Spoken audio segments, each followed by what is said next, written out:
There's a very common phrase I've always heard, especially this comes from the Vaidik scholars, that all those who are in this Tantrik mark will not attain to moksha. If you are someone who is, who thinks that animals should not be sacrificed, then you change the type of deity. If I'm not able to worship my Kula Devta, how does it matter? Because I'm worshipping a tattva perhaps which is related to my Kula Devta, or is, in some way, if you apply that logic that all are from one source, then I am worshipping a source. You cannot call everyone as your father. You just have one father. If you start calling everyone as father, ye bhi mere pitaji hai, ye bhi mere pitaji hai, ye bhi mere pitaji hai, what is your father going to do? To understand Tantra, we have to first understand where it originates from. It actually originates from the word Tantrikam. Tantrikam is a practice which simply means secret. If I am into Tantra, it should not be known even to my wife. Many claim to be gurus. How to know who is the right guru? The main reason why people suffer is not because of the absence of a deity, of a guru, but it's because the absence of the Kula Devta. Shiva is just going to pull you out from this Laukika and throw you directly into the field of Atmika. Somebody would be confused, and Shiva blessed his Bhakta Ravan with the Swarna Lanka. Yes, yes. Kashi ka puradhinatha kala bhairavam bhaje. Not always in life we get what we actually want. In my previous visit for the TEDx event in Kota, I met so many renowned speakers who never in their life thought they would become teacher. This was the last thing they wanted to become, but ended up becoming teacher itself and are doing very well in their field. Even if I say my experience, never wanted to come into the path of spirituality, was pursuing a field of administrative services and wanted to join the same, but it was God's wish, destiny folded out, and experiences shape us to become what is destined for us. I am thrilled to welcome today's guest, and this conversation happens to be extraordinary in true sense. With me is Devarshi Dutta ji, who is not only a renowned and accomplished Devi Sadhak, but is also an IT professor in Guwahati University. Thank you so much, sir, for joining us for this intriguing conversation.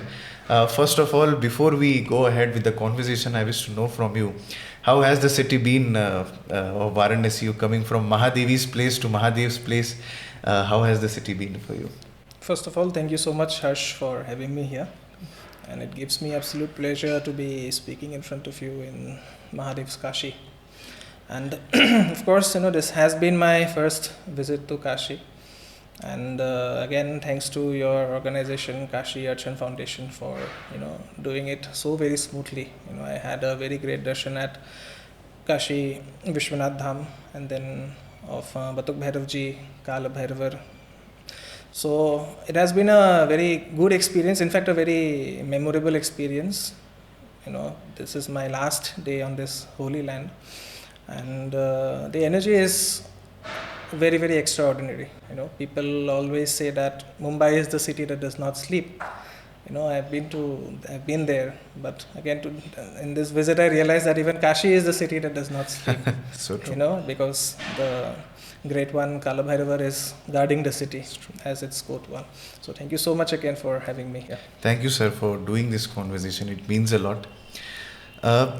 Before I get into the depths and we discuss some subtle details about sadhana, upasana, which I am sure will be enlightening for many of our audiences, I wish to know from you how this transition is journey from a IT professor to a Devi Upasak. How did all of this come about?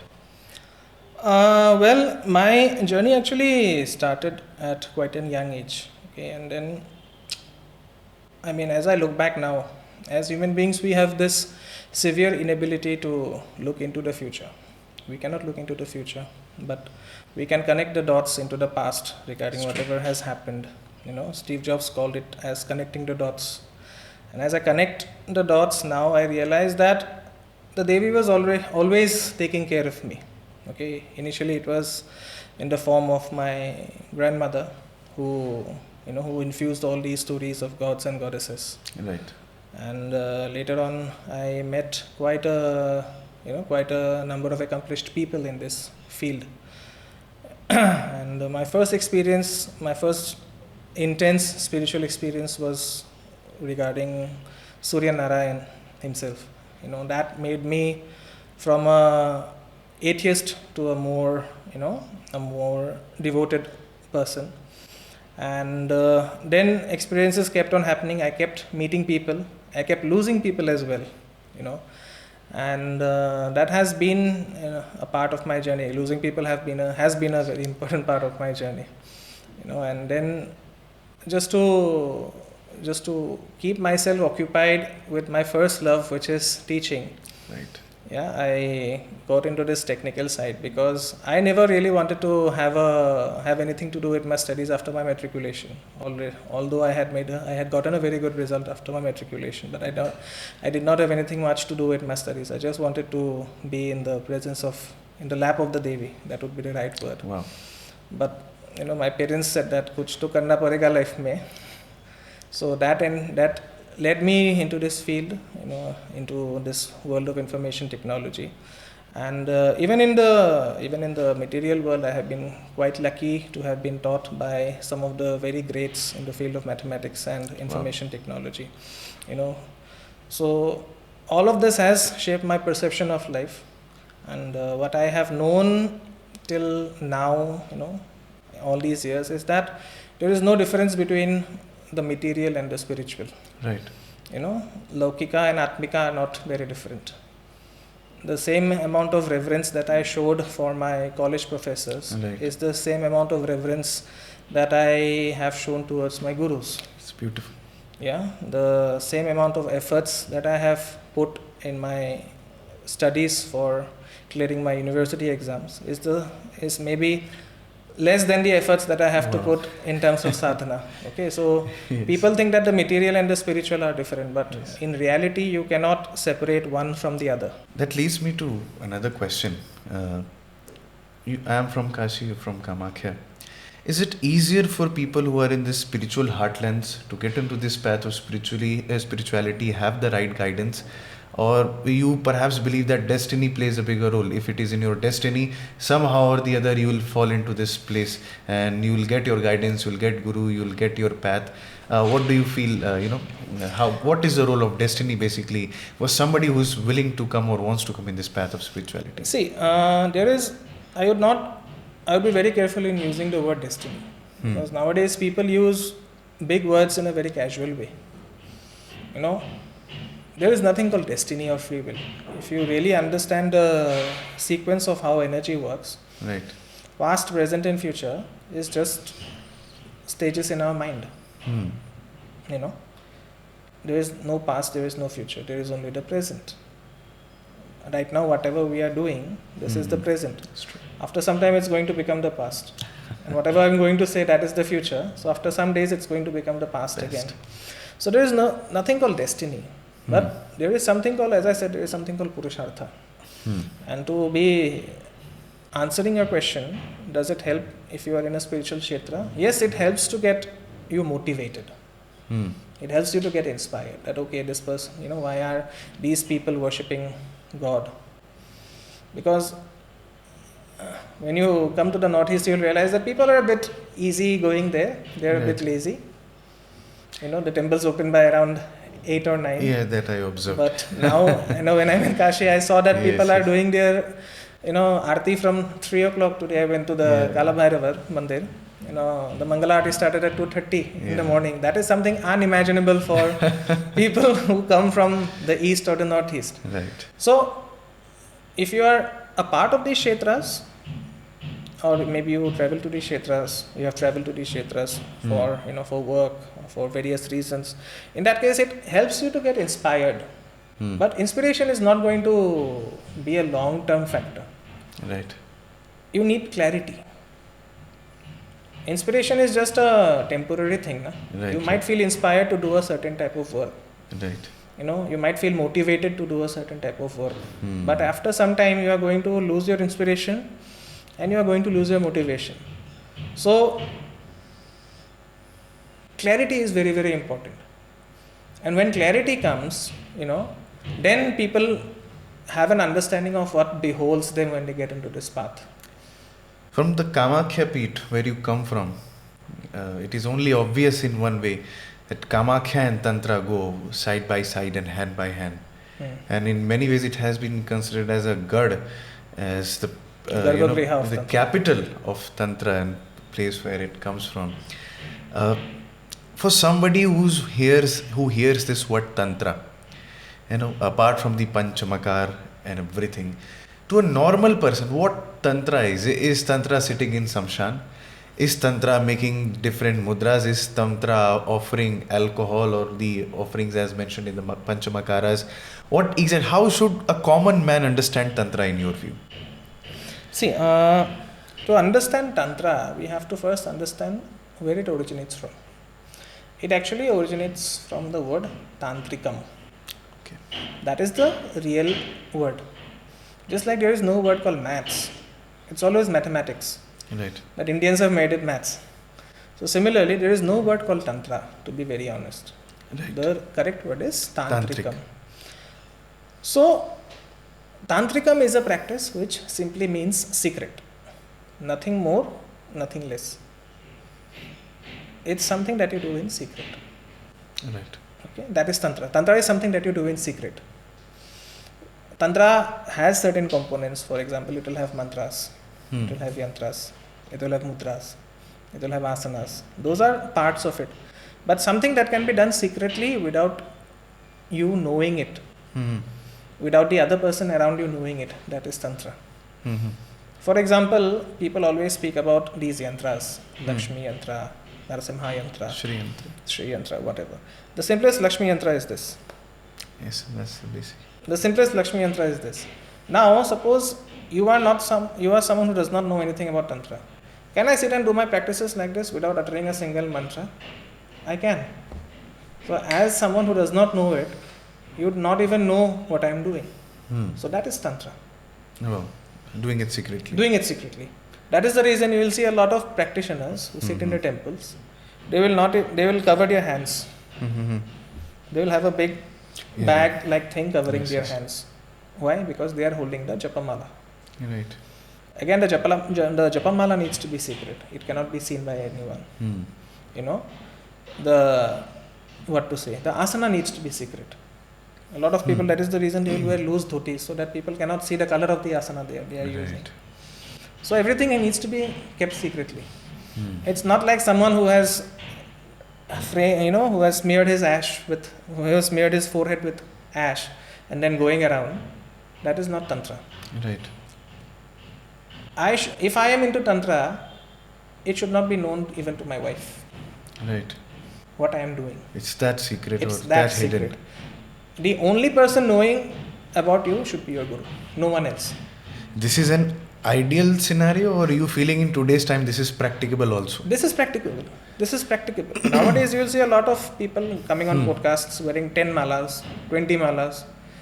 Last time I saw some person, I will not take the name for the sake of, for that sake of goodwill. He was wearing Tulsi Mala and Rudraksh Mala together. Okay. And he was coming to a podcast and doing this. Right. That is not how it is done. That is absolutely not how it is done. If my wife does not know what I am doing, that means the other people in my circle should also not know what I am doing. Now you might say, why are you taking a tilak? Right. Why am I taking a tilak, or why every Hindu should take a tilak?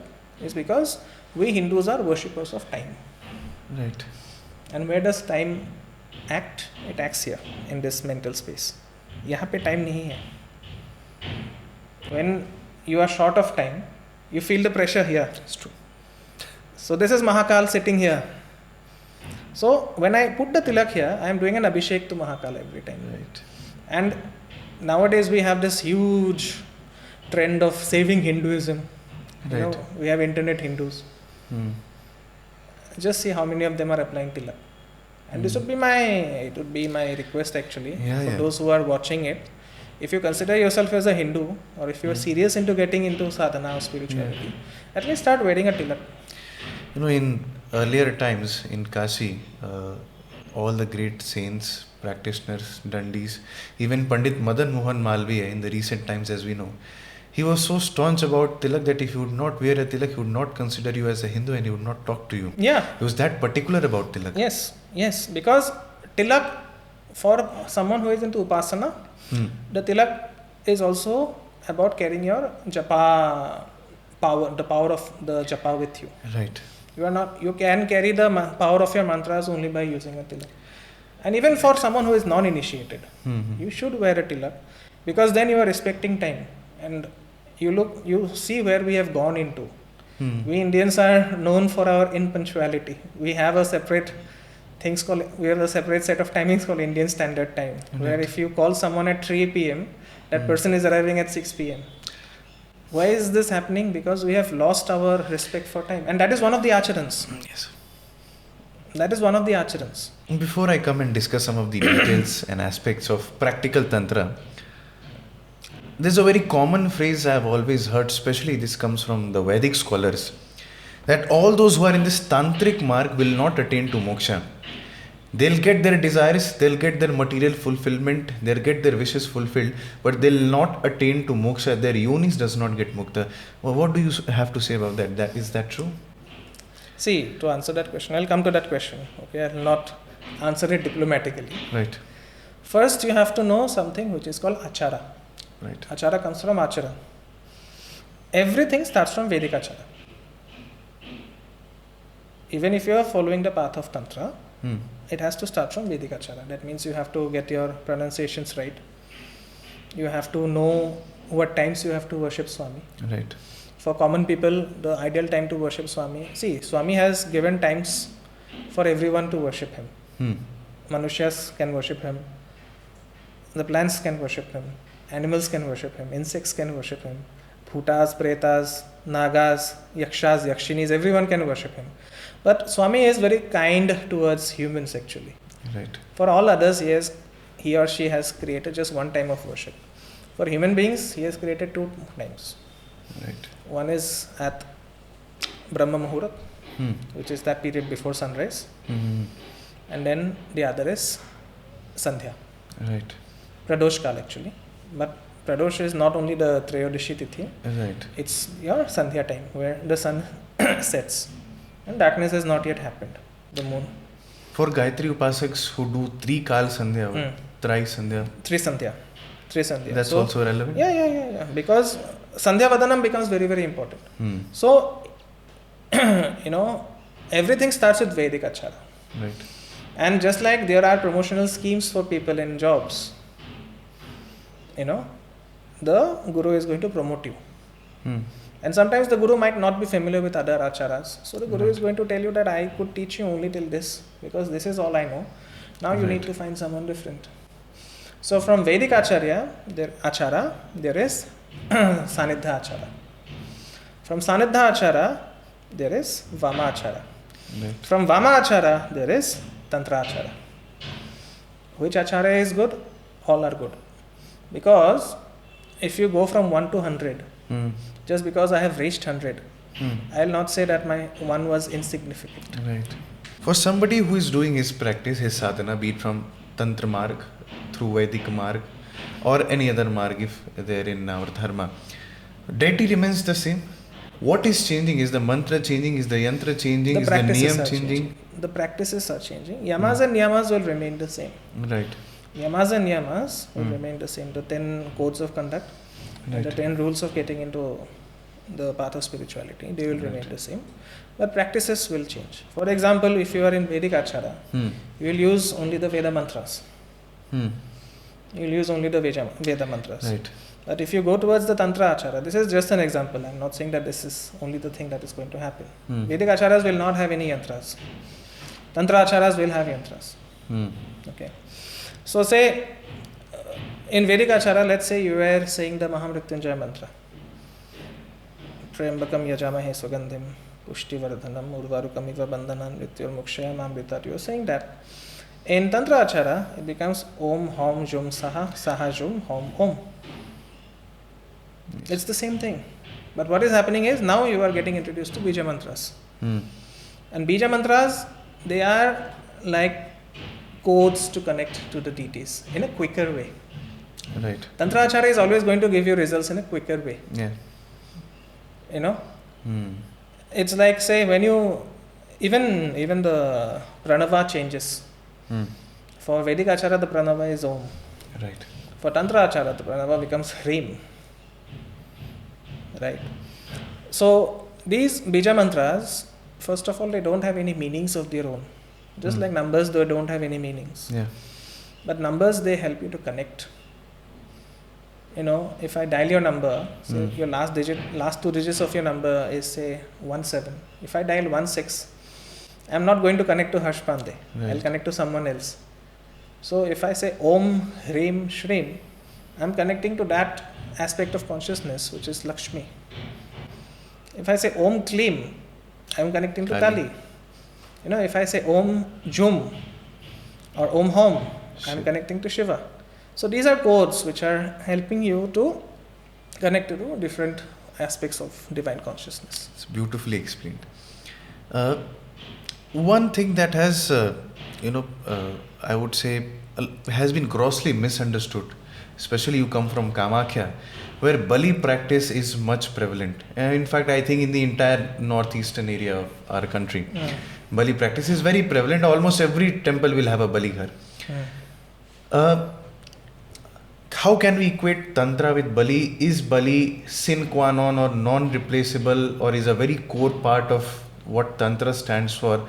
For somebody who does not know and understand this concept, how would you explain to them, why to sacrifice innocent animals for your practice, for your upasana, for your spirituality? What does it have to do with your sadhana marg? See, as I told you, again I'll be very direct, for the fear of getting defamation, for the fear of getting defamed. Because, I have had defamation cases ranging up to 10 crores when I called out some XYZ Guru in Guwahati itself. Okay, of course I won that case. That's a different thing. But anyways, people, they don't like to hear the truth. I'll tell you the aspects of it. Firstly, Bali is non-compromisable.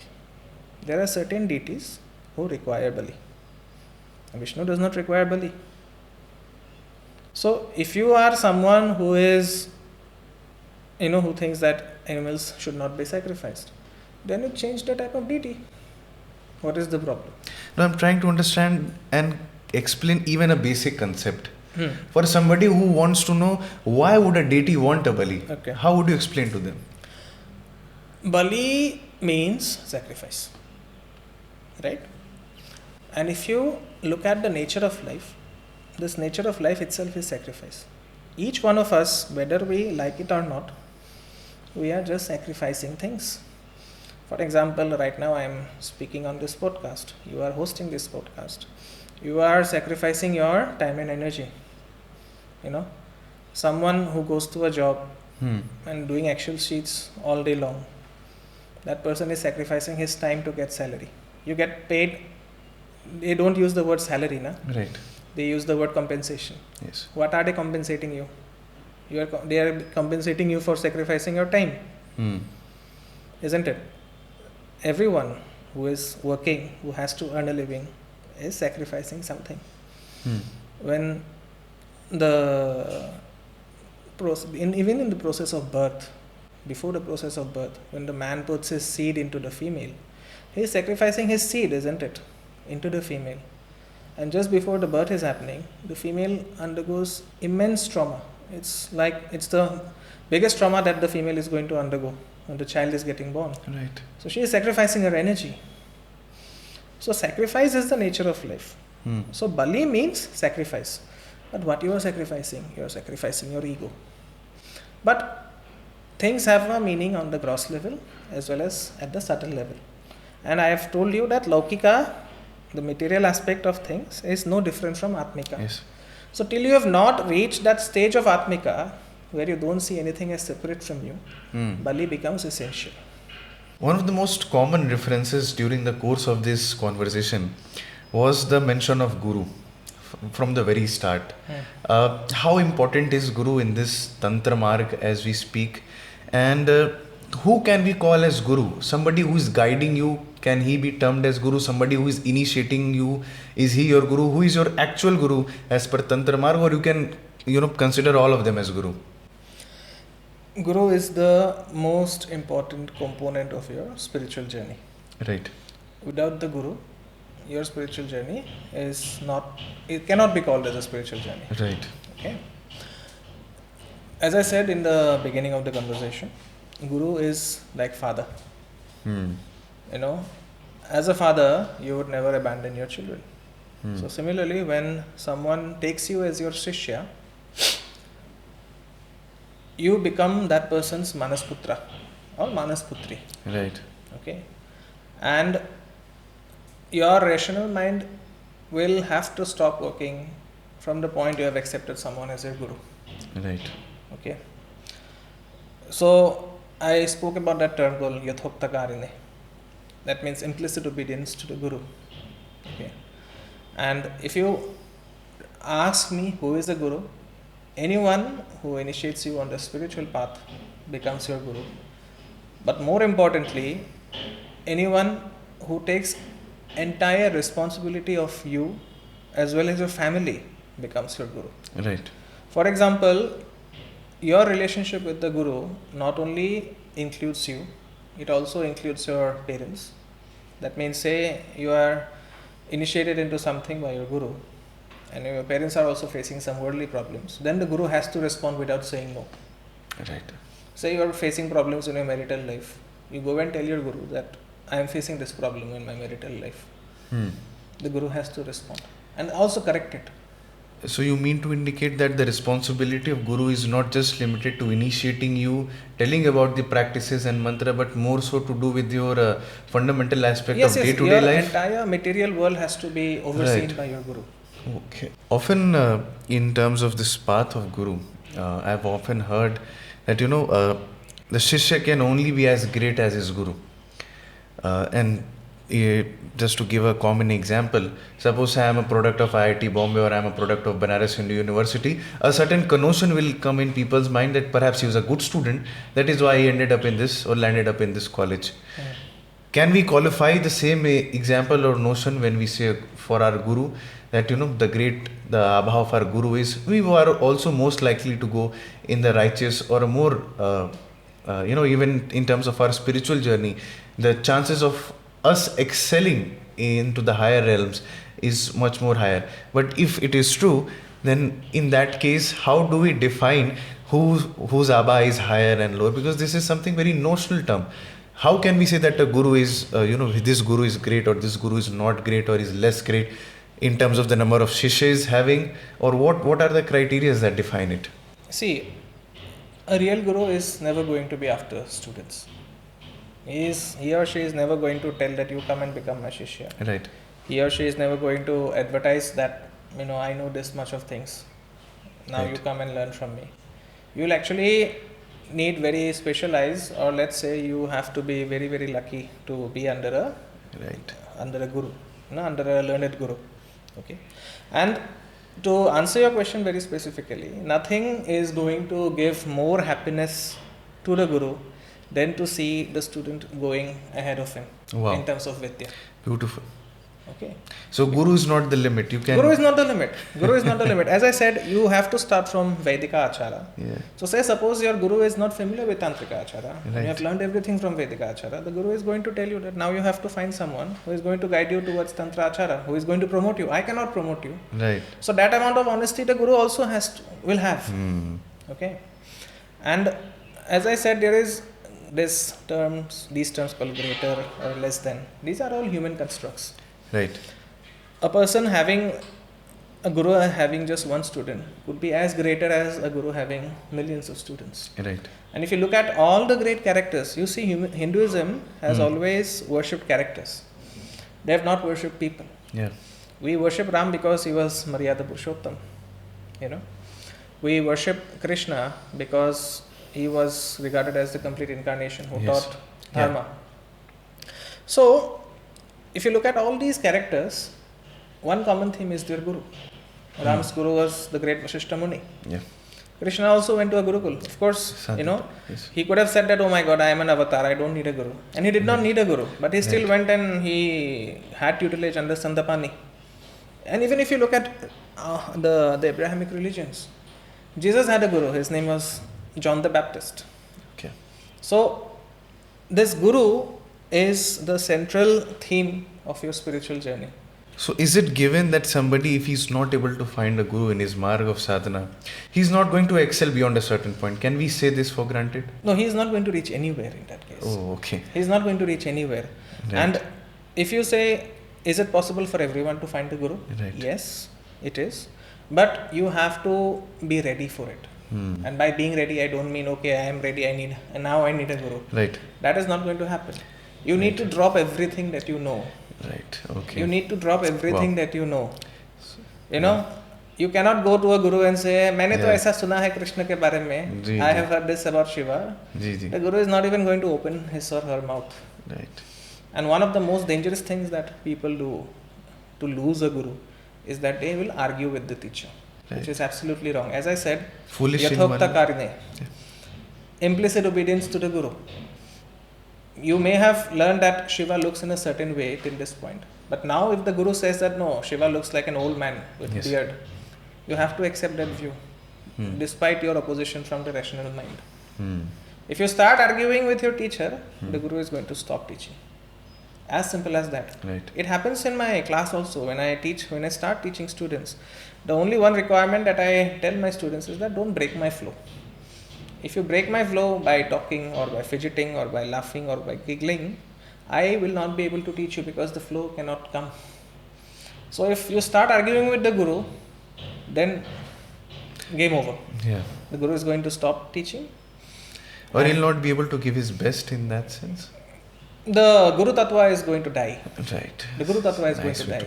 Because, Guru Tattva is very, very important. There is a Guru Tattva in every one of us. That is the reason you have an Upaguru, which is the Guru within. Right. So if you allow your rational mind to argue with your Guru, to find faults in your Guru, to compare your Guru with someone else, in that case, the flow of knowledge automatically stops. Right. And you have to understand that knowledge is like water. It flows from a higher pedestal to a lower pedestal. So the Guru is always at a higher pedestal, no matter how big you have become. The Guru is always at a higher pedestal and the knowledge is going to come to you. The Guru is going to first give you a Guru Mandala. Guru Mandala means the protective cover which is made by all the Gurus who have walked the path before him. Right. And that is the real source of your wealth. Right. We always hear about the term Guru Mantra.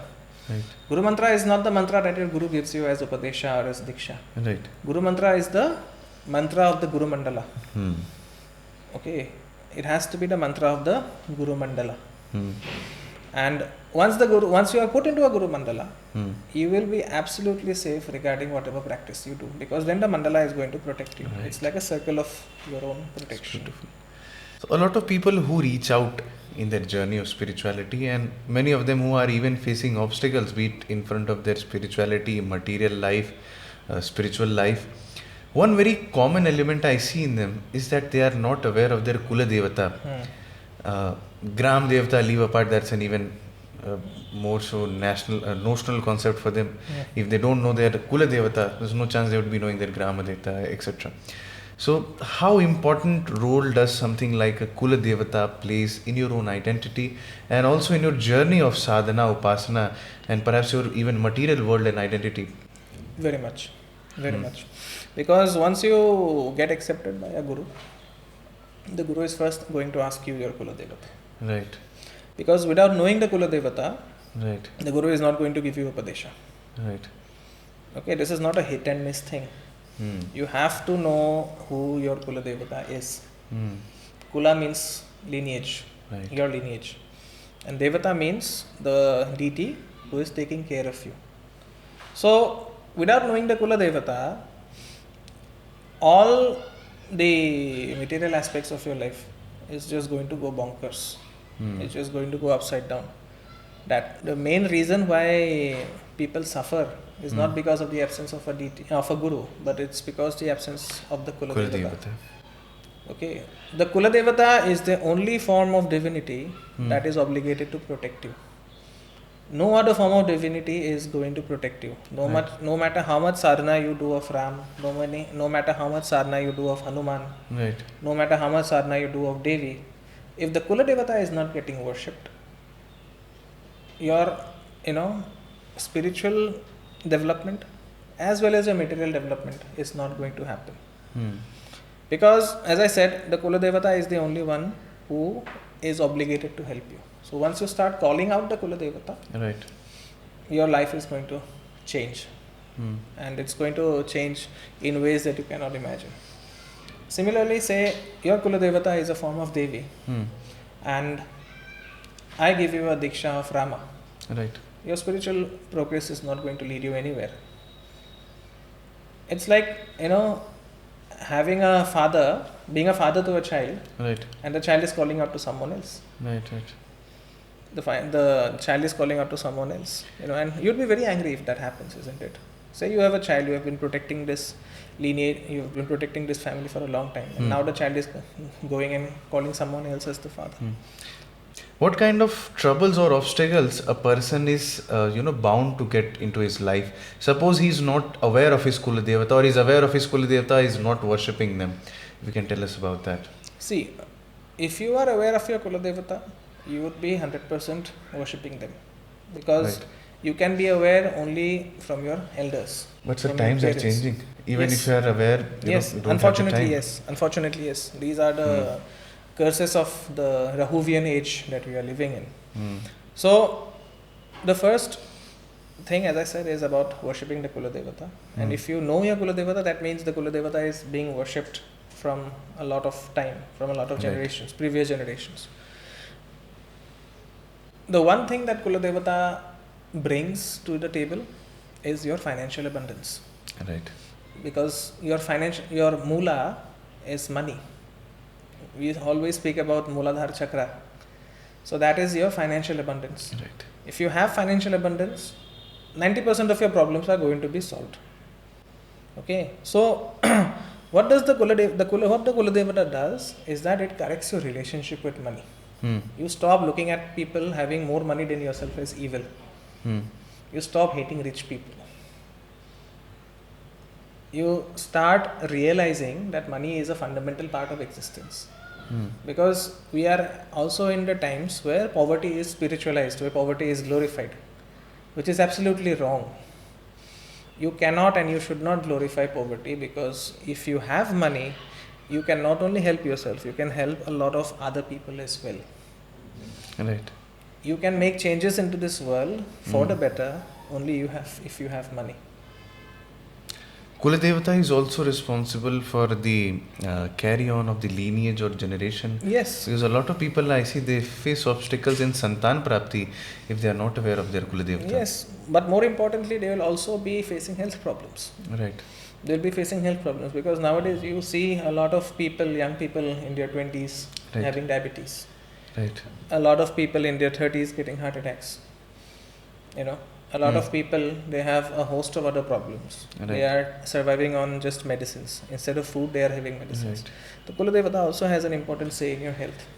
The Kula Devata also has a very important role to play in your relationships. Because the first relationship that you have is your Kula Devata. Right. If that relationship is bad, then how can you expect to have good relationships with your parents? How can you expect to have good relationships with your spouse? So, in terms of money, in terms of health, in terms of relationships, not knowing the Kula Devata is going to bring a host of problems. It can also, I've seen people not knowing their Kula Devatas and getting into legal issues. Right. I've seen people not knowing their Kula Devatas and dying unnatural deaths. Right. So all these things are bound to happen. A natural question which comes to a person's mind, in Sanatan Dharma we follow the concept of, Ekam Satya Vipra Bodha Vatanti. God is one and there are different manifestations of God. In times, Devi takes Nana Swarups, but the Swarup or the Mula Tattva of Devi is the same. In fact, for that matter, the Tattva of all the gods are the same. So, if I am worshipping one god or the other, and if I am not able to worship my Kula Devta, how does it matter? Because I am worshipping a Tattva perhaps which is related to my Kula Devta, or is, in some way, if you apply that logic that all are from one source, then I am worshipping a source. So, why am I expected to worship that exact source of which I am not aware of? See, you cannot call everyone as your father. You just have one father.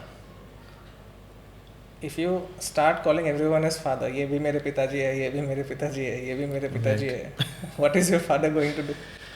Worse, I'll tell you, people, in India, marriage is a very sacred transaction. If I go and call everyone as my wife, what is my wife going to do? Right. If my wife goes and calls everyone as her husband, what am I going to do? So don't think that devatas are abstract concepts. They have emotions much like us.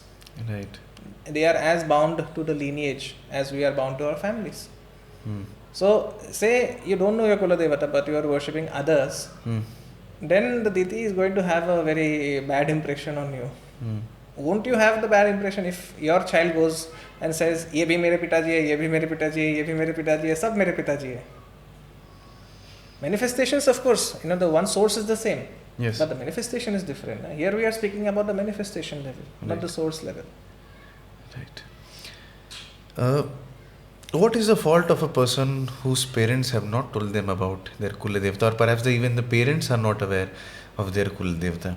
Is there any mistake that we do that Kula Devta punishes us, or certainly starts to diminish away from our life in a way that the coming generations are not aware about him? Is there something related to that, or is just our ignorance why we don't know our Kula Devta? See, I would not call it as an ignorance. I would call it laziness. I'll call it laziness. My ancestors were from a place called Kannauj, right, in Uttar Pradesh, and we have our Kula Devata temple in Aligarh in modern day Uttar Pradesh. Okay, but later on, it's a Kula Devi basically. And by the way, you can have two Kula Devatas also. Yes. Okay, you can have two Kula Devatas also. But then my 10th generation ancestors, they thought that Shakta worship was a too much thing to handle. So they came into the Vaishnava fold. Right. Was it their mistake? Yes. But what was the quality that led to the mistake? That laziness part. Right. A lot of these questions come to me also, that looking at the chart you can tell your Kula Devata, Ishta Devata, which is impossible by Which is impossible. So you cannot tell your Kula Devata from your chart. It's not possible. It's not possible, and there is a branch of astrology which is known as Ashtamangala Prashnam. And they charge more than 70,000 rupees to get one Ashtamangala Prashnam done. But even then, it is going to give you wrong answers. Similarly for Ishta Devata. Ishta Devata means a deity whom you want to take as a guide. So here you have a bit of a free will. Yeah. Your discretion. Your discretion. That is Ishta Devata. And I always say that these deities are like wild animals. Once you start approaching a deity, they are going to test you a lot to see how strong your faith is. Because the deities know that ये तो मेरे पास पैसे के लिए आ रहा है या relationship के लिए आ रहा है, whatever it is. Right. So the deities are going to test you in various ways. Right. And once you establish yourself in their worship, then they are going to guide you. So with regards to Ishta Devta, is it like I've made up my mind mentally that from now today Hanumanji is my Ishta Devta and Hanumanji from now is my Ishta Devta. Tomorrow perhaps I feel that Devi is my Ishta Devata that way. So Devi becomes... So when can one conclude that yes, in a concrete position that he or she or this Devata or that Devata is my Ishta Devata? You cannot make up your Ishta Devata from podcasts. You have seen a podcast where someone has told that Bhairava is the most powerful deity. Right. अच्छा अभी मेरे को भैरवा बनाना. And then 2 months later you look into another podcast where you find that Kali has so much power. Right. अरे यार गलती हो गया. Now I will make Kali my Ishta Devata. Right. And then after 5 months you realize that अरे हनुमान जी तो बहुत तीव्र देवता है. He responds very quickly. अच्छा अभी मैं हनुमान को इष्ट देवता बनाएगा. Right. That is not how it works. You will be fascinated, this is common for everyone, with a deity from a young age. Okay? You start learning more about that deity, what that deity is going to do to you once you make that deity your Ishta Devata. Right. A lot of people take Shiva as the Ishta Devata. Shiva is just going to pull you out from this Laukika and throw you directly into the field of Atmika. If you think that Shiva is going to give you a nice looking female or a rich and handsome male, he is going to take you to the top of your career. This is not going to happen. For that you go and worship Lakshmi. Lakshmi is very good for material, for people who are married. Because she gives you all the material comforts. And spirituality cannot happen on a hungry stomach. A hungry man cannot meditate. Well, somebody would be confused, and Shiva blessed his Bhakta Ravan with the Swarna Lanka.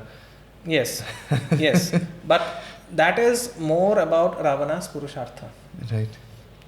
that if Because someone, Shiva is equipped to bless, if I may say that. Shiva is equipped to bless. Shiva is equipped to bless. But that blessing is more on the spiritual part. He is going to pull you and put you on the top of Kailash. Can we conclude that the first Devata that comes to our mind in times of obstacles, crisis, over a period of our own informed journey of spirituality, that can be Ishta Devata?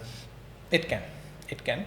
But in my experience, what I have seen that people would be devoted to a certain deity from their childhood. They would find a particular deity very fascinating. Right.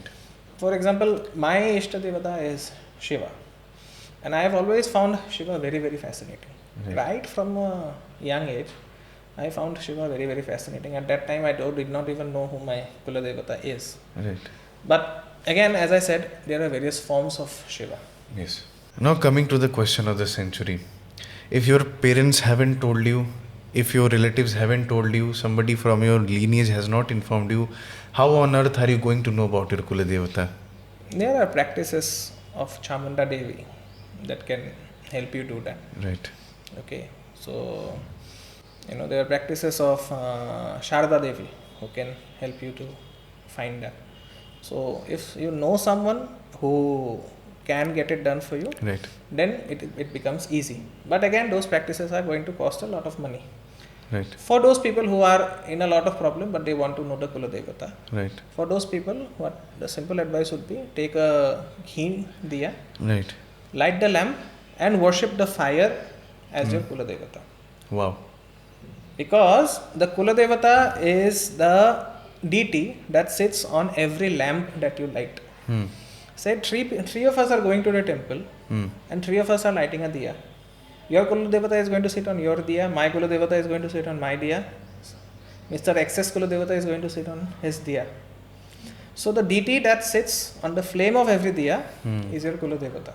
Right. So what you can do is you can start lighting a deity at Brahma Muhurta with ghee, pray to the flame, say that I have erred, my parents have erred, we don't know our Kula Devata, please help me out. If you are consistently doing that for 41 days, the deity most probably is going to reveal itself. Somehow you are going to find clues.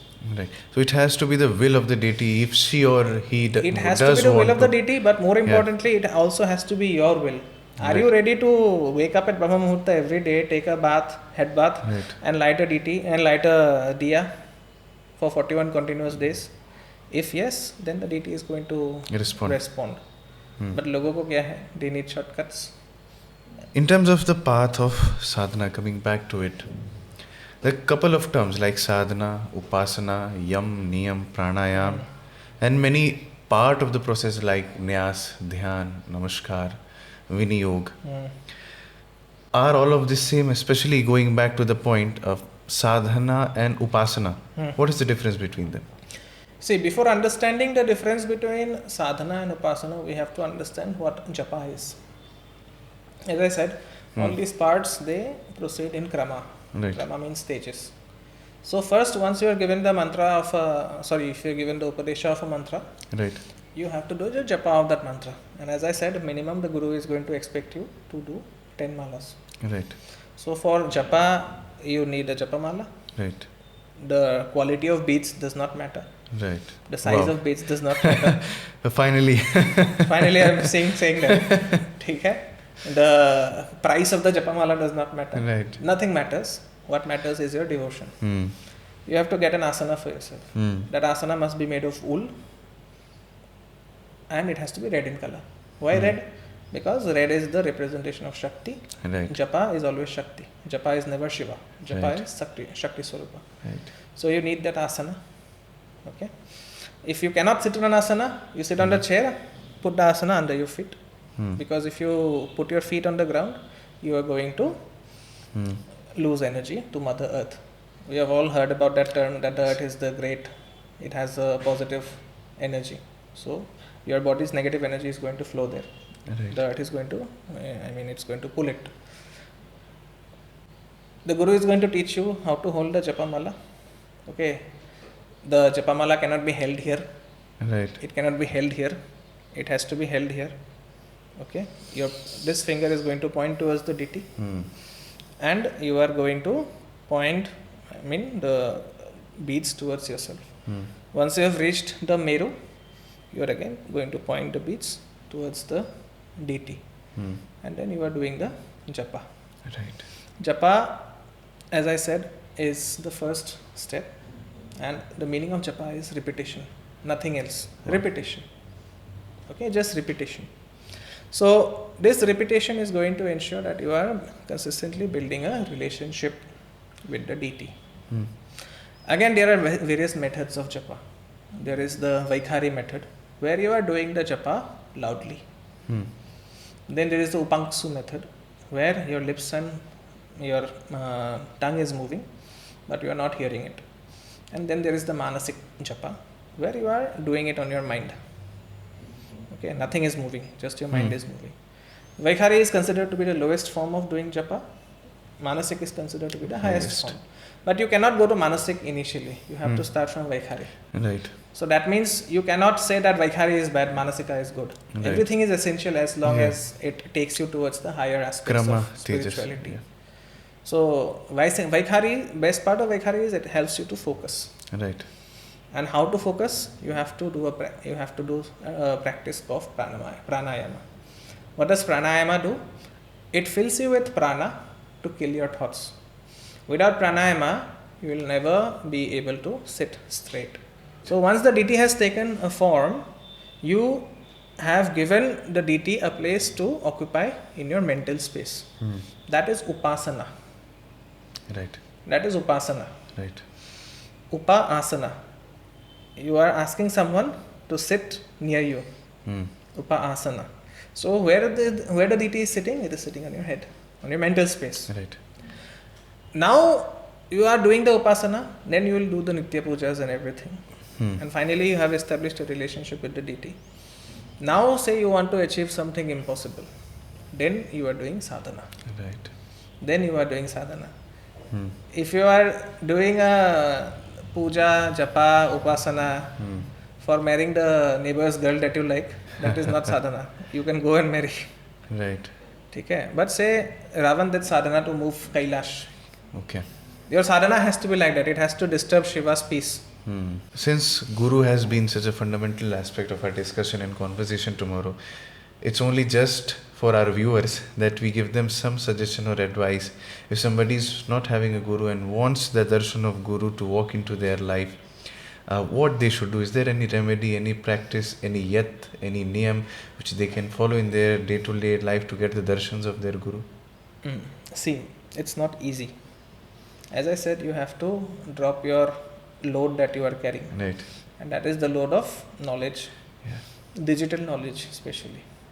Perceived knowledge. Perceived knowledge. A lot of people have knowledge about the chakras. Right. But ask them what is the meaning of Swadhisthana chakra. They will say, oh, Swadhisthana chakra is orange in color. It represents sexual balance. No, Swadhisthana means satisfaction. So you have to drop your knowledge. You have to kill that Mahishasura inside your mind, first of all. Mahishasura is not someone out there. Na? Mahishasura simply means your excessive thought pattern, which shows that the grass is always greener on the other side. Right. That is Mahishasura. Right. You have got a job. Acha. My friend has a job which pays him 10,000 more. Let me try for that job. You have seen how the corporates work. Yeah, they are always applying to some new positions. Okay. He has gotten married. My wife is not good looking. His wife is so good looking. Can I have an affair with her? That is Mahishasura. Never settling with the Never thought. settling. The grass is always greener on the other side. So that is Mahishasura. You have to kill your inner Mahishasura first. You have to stop seeking. This guru, this course, this mantra. एक मंत्र मिल गया और एक मंत्र चाहिए यार ये मेरे को गुरुजी ने सिर्फ राम का मंत्र दिया है. He is getting Hanuman mantra, 10 lettered Hanuman mantra. He is getting 16 lettered Bagalamukhi mantra. So these must be better. I must also go and get it. That is wrong. You have to kill your Mahishasura. Even if you have the guru, but the Mahishasura is active, it's not going to work out. As a practice, you start worshipping the sun. Right. You start worshipping the sun. How to do it? You make a sankalpa of getting up every day for 90 days in Brahma Muhurta. Okay? Number 1, that is the sankalpa. Number 2, wake up, pray to the sun that I want a guru. Please send someone to me. I am ready for Atma Darshana, because the sun is the one who gives you Atma Darshana. Right. Ganesha is the one who gives you Atma Darshana. Guru is the one who gives you Atma Darshana. There is no difference between the sun, the Guru and Ganesha. Sun is the most ignored Devata, although he is the most powerful. He is the one who is lighting up the entire universe. Pratyaksh Devata. Thirdly, this is the most difficult step. For the next 90 days, follow the path of truth. Kar sakte ho? Karo. Can you live by not lying to your wife? Yeah. Can you live by not lying to your parents? Yeah. Can you live by not lying to your boss? Can you live by not lying to your children? Can you live by not lying to your neighbor? Just speak the truth. If you cannot speak the truth, don't say anything. Just say namaste. Just be ready to say I don't know. Right. I don't know is the most magical word. People will say, tell me the 3 most magical words. No, I love you is not 3 magical words. I don't know is the 3 magical word. Keep your mouth shut if you cannot speak the truth. And you will realize that you have become so powerful in the next 90 days. Mm. You will see these reels of people doing 365 days brahmacharya. Right. Of certain Swamiji who inspires them. Right. 365 days brahmacharya, this and that. You do 90 days of a sankalpa where you are not speaking a lie. And if you are in a position where you have to speak a lie, just say I don't know. Right. You are in Thailand, your boss is calling. Kahan ho? Sir, office mein ho. Sankalpa broken. You are having an affair with your colleague, your wife is calling. Kisse message kar rahe ho? Arey nahi, meri maa se message kar raha hu. Right. That is wrong. Your children have asked to got you something, you have not got. Papa, ye mere liye laaye ho. Bolo na, bhul ke bolo. That is correct na. Your wife has told you something, I have not done it. Be prepared to face consequences. And once you start building that ability of saying truth, the Vairagya is going to build up like anything. And that Vairagya, which is nothing but that fire, is going to consume all the prarabdha that is preventing you from meeting your Guru. Karma cannot be washed. Right. Karma has to be burnt. And how is it going to burn? By the fire of your own Vairagya. Once that Vairagya starts generating, everything is going to settle down. That is the reason all the yoga schools, they are known as Aacharas. Yes. Juna Akhara, this Akhara, that Akhara. Why Akhara? Akhara is for warriors only. Na? So it requires you to be a warrior, to stand to your truth, to hold to your truth. Because if you are able to hold to your truth, you don't need to be afraid of anyone. Right. The truth is going to protect you. That truth becomes God for you. In the beginning, there was the Word and the Word was God. What is that Word? The Word is your truth. Wow. So that Vairagya is required. If you are ready, you find. If you are not ready, then go to any social media account. बहुत सारे gurus हैं. Find one, pay 1 lakh rupees, and then the Guru is going to block you. Okay.